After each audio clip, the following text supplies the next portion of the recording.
Hello, welcome to my international course in economics.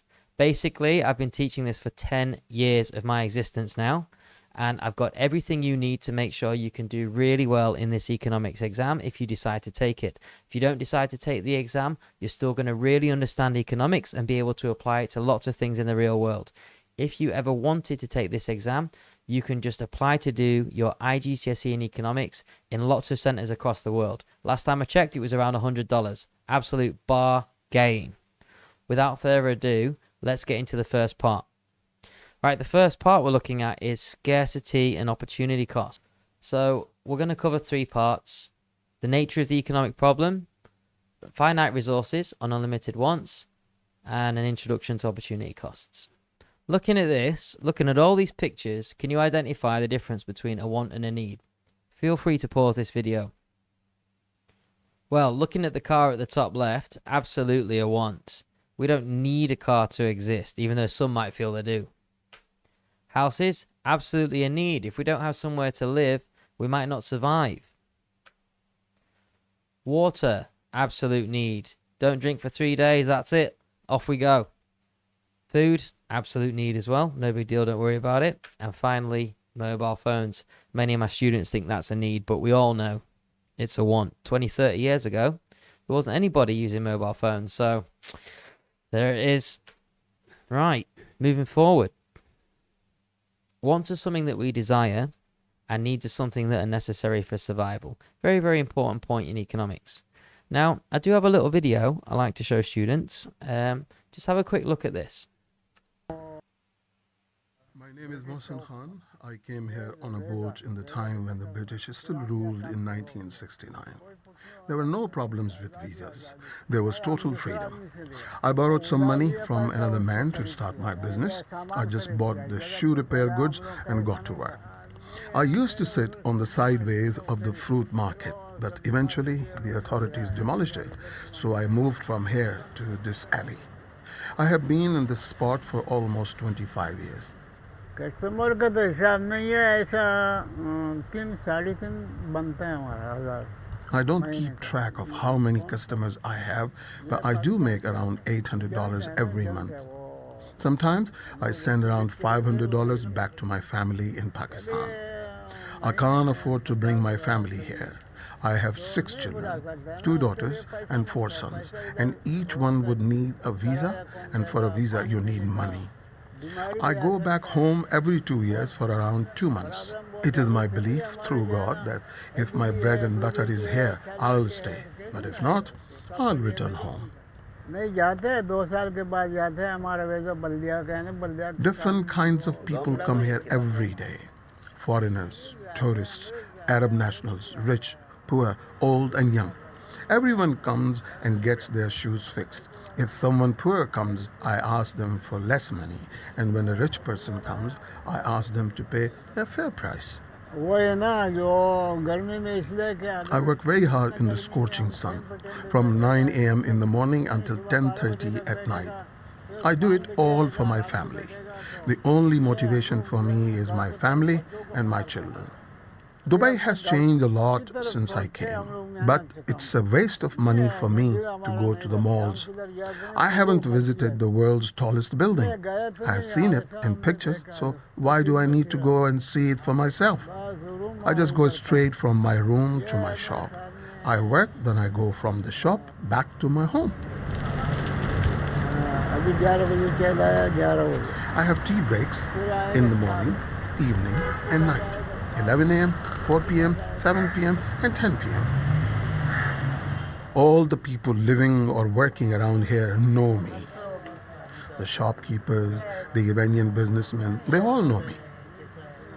In the evening, a few of my friends come over and we have good chit-chats. Time passes and all is good.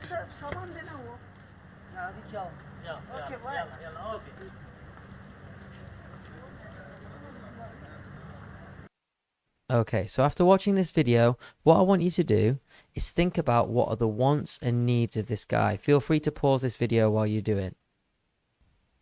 Let's have a look at the results. So, Basically, we know he wants to send money home. He wants to look after his family, and that's what he's doing. He's working over in Dubai to earn a higher salary so he can send that money back home. And then also, he has a certain degree of needs as well. Some of his needs, basic income to survive, to be able to run the shop, to pay for materials, food, water, tools, shelter. All these things are necessary for this gentleman's survival. Very, very interesting, I think. So, has anybody read ahead? Do you know what the basic economic problem is? Well, let me show you. The basic economic problem is resources are limited, but our wants are unlimited. This is because we're humans. Our nature doesn't change. If you have one house, you might want two. If you have a car, you might want to upgrade it. If you have a okay salary, you might want to get a higher salary, get those pennies in the bank. Everyone's always looking to see their bank account balance grow, and very few people in the world have achieved enough enlightenment to be content with what they have. And if they have, well done to them. But under economic theory, we believe that wants are unlimited and resources are scarce. Now, every country has to make a decision based on these ideas, because they have completely different elements working in their favor or against them. They might have hot or cold weather. They might have a big or small population. They might have lots of resources underground or few resources underground. They might have high education, low education. Each government has to decide what to do with the elements that they have available to them in their countries. The idea is, no matter what you have, you will always want more, because humans are selfish. So, there are 3 questions a government will ask in economics. The first, what to produce? Do we produce shoes, cars, chickens? It all depends on the variety of resources you have available to you. England like to produce services. They sell a lot of services to other countries, particularly financial services. Thailand have a lot of rubber trees that do well in these climates, so they sell rubber to other countries. It all depends on the resources available to you. Next is, how do we produce it? Do we use farms? Do we use factories? Do we use windmills? Do we use nice, comfy offices with lots of white-collar workers and high-tech computers? The final question is, who do we give it to? Do we go communist? Are we Cuba? Is it $24 a week for everybody? A cleaner or a university professor? Doesn't matter. You all get paid the same. Or are we ultra-capitalistic America, where you can make millions and millions of dollars overnight, depending on the job that you do, or next to nothing, next to minimum wage? You have to work out where your opinion lies with this. Is everybody completely equal and there's no distinguishing factor? Or should we distinguish between the remuneration people get? That's a deep question, not for today. Now, every decision leads to an opportunity cost. So, let's say there are 3 items here. I give you $100. You have a choice.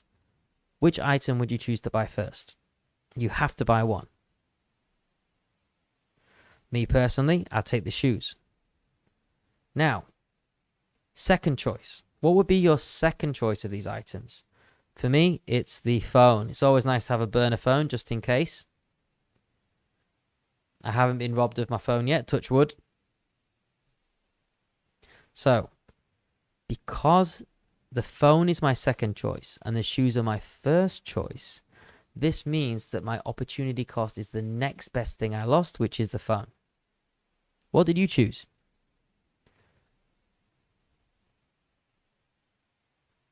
So yeah, we have to remember, and we're going to look at this in more detail later, the opportunity cost is the next best choice foregone.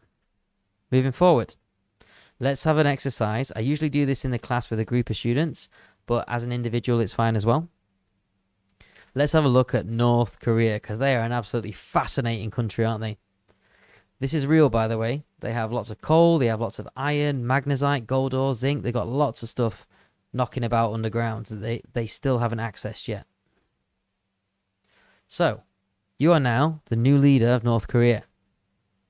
I want you to pause the video and think about what you would do with these resources if you had the opportunity to access them. So, walking around the room and talking to my students, these are some of the examples that I got. See if they compare with yours.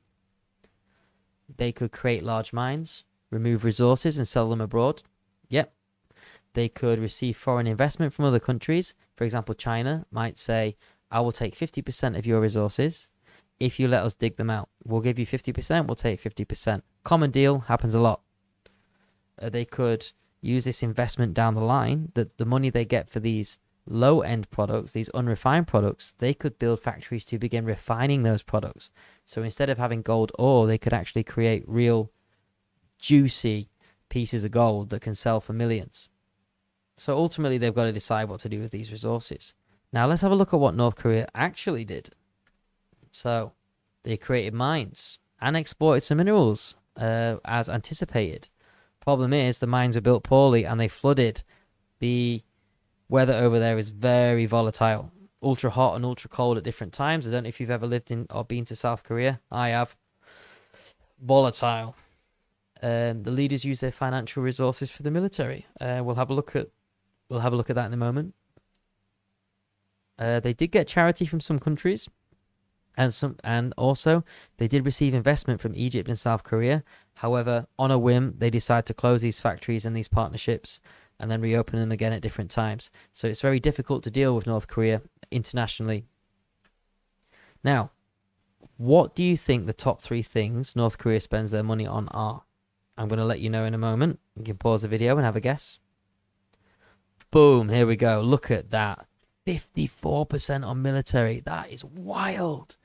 Think about the opportunity cost that's occurring here. Instead of paying money for military, North Korea could spend more on the government or education, Medicare, veterans benefits. But nope, 54% on military. They love to protect their country, don't they? At the sacrifice of what, though? Like I said. So, basically, the first thing they spend their money on is military by a huge margin. Then the government, and then education. Sadly, look at food and agriculture. 1%. Only 1% on growing food. I mean, the temperatures are volatile over there, but why not invest in hydroponics or indoor farming for the future? As we all know, that's a growing area across the world. All right, that's it for today. I hope this first introductory lesson was interesting. The things we really need to understand are what opportunity cost is, and we know it's the cost of the next best thing foregone. We needed to know the 3 economic questions of what to produce, how to produce, and for whom. And we also needed to know the difference between needs and wants. Okay, I'm James. Nice to meet you all. Hopefully we're going to have lots more fun classes down the line. All the best. See you soon.